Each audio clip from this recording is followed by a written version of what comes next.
ఈరోజు దేవుడు ఈ వాక్యం ద్వారా మనతో మాట్లాడుతున్నాడు. ఒక తండ్రి ఎప్పుడు కోరుకుంటాడు వాళ్ళ పిల్లలు మంచిగా ఉండాలా, స్వస్థతగా ఉండాలా, మంచి ఆరోగ్యం ఉండాలా అని ఒక తండ్రి కోరుకుంటాడు. అలాగే మన పరలోక తండ్రి కూడా అలాగే కోరుకుంటాడు. మన పిల్లలు బాగుండాలా, నా బిడ్డ బాగుండాలా, స్వస్థత ఉండాలా, ఆరోగ్యంతో ఉండాలా, మంచి ఆరోగ్యంతో ఉండాలా, మంచి సాక్షిగా ఉండాలా అని దేవుడు కూడా నీ గురించి నా గురించి కోరుకుంటున్నాడు. కానీ మనం చేయాల్సింది ఏంది? ఒకసారి మనల్ని మనం పరీక్షించుకోవాలా.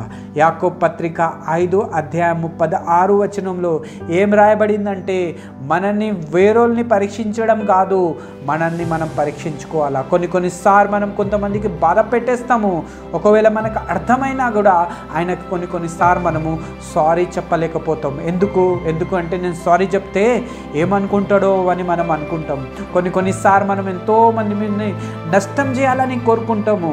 అది ఇంకా మనసులో అట్లానే పెట్టుకుంటాము. నష్టం ఏదో ఒక రోజు చేసేస్తాం. కొన్నిసార్లు ఇలాంటిది ఒక విశ్వాసి మానుకోరు. కొన్నిసార్లు ఒక విశ్వాసి ఇంకొకరితో చెడు చేస్తారు. కానీ అది కూడా చెడు చేసినాక కూడా అయ్యో నేను చెడు చేసినానని కూడా గ్రహించడు ఆయన.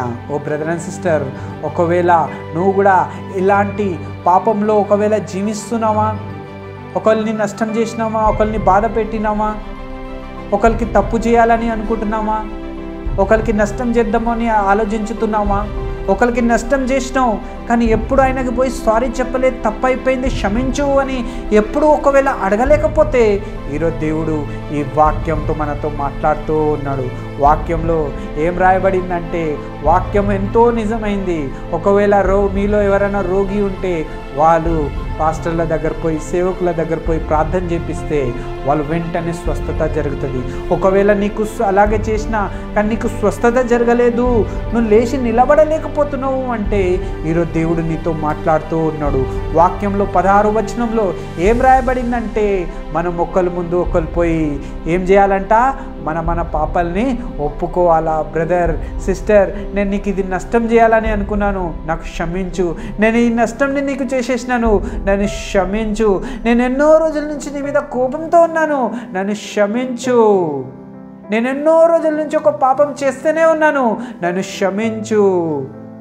నేను స్వార్థపడుతున్నాను దేని గురించో, నేను ఈరోజు నుంచి స్వార్థపడను, నన్ను క్షమించు అని అడగాల.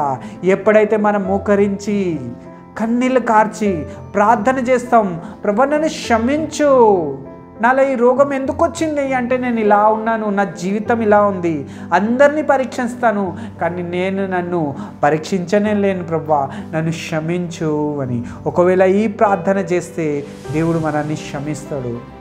దేవుడు మనకి ముట్టి బాగా చేస్తాడు. దేవుని దగ్గర నుంచి దేవుడు మనకి ఒకవేళ క్షమాపణ ఇవ్వాలా, నన్ను ముట్టి బాగా చేయాలంటే మనం దేవునితో కనెక్షన్ ముందు పెట్టుకోవాలా, దేవునితో సంబంధం మనకి పెట్టుకోవాలా. దేవునితో మనకి సంబంధం ఎట్లా ఏర్పడుతుంది?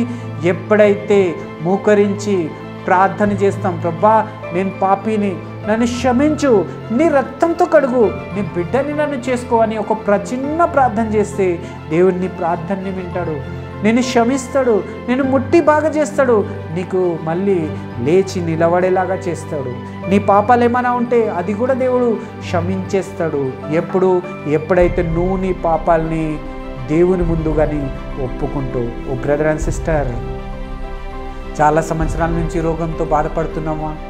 చాలామంది పాస్టర్ దగ్గర పోయి ప్రేయర్ చేయించుకున్నావా ఆయిల్తో, అయినా నీకు బాగా అయితలేవు అంటే దేవుడు ఈరోజు ఈ వాక్యంతో మనతో మాట్లాడుతున్నాడు. 16 ఏం రాయబడిందంటే, మనం ఒకళ్ళ ముందు ఒకళ్ళు పోయి ఏం చేయాలంట, పాపాలని ఒప్పుకోవాలా, దేవుని ముందు పాపాలని ఒప్పుకోవాలా, సరి చేసుకోవాలా. ప్రభా ఇది నష్టం చేద్దాం అనుకున్నాను, ఇది స్వార్థపడుతున్నాను ప్రభా, నేను ఇలా చేయొద్దు ప్రభా, నా జీవితంని సరి చేసుకోవాలా. ఎలా అయితే ఒక వ్యక్తి డాక్టర్ దగ్గర పోయి రిపోర్ట్స్తో పోతాడు, అప్పుడే సరైన మందు ఇస్తాడు, అలాగే మనల్ని మనం పరీక్షించుకొని నాలో ఈ తప్పు ఉంది ఎప్పుడైతే ఒప్పుకుంటామో అప్పుడు దేవుడు కూడా నిన్ను స్వస్థపరుస్తాడు. దేవుడి వాక్యంతో మనతో మాట్లాడును గాక. God bless you.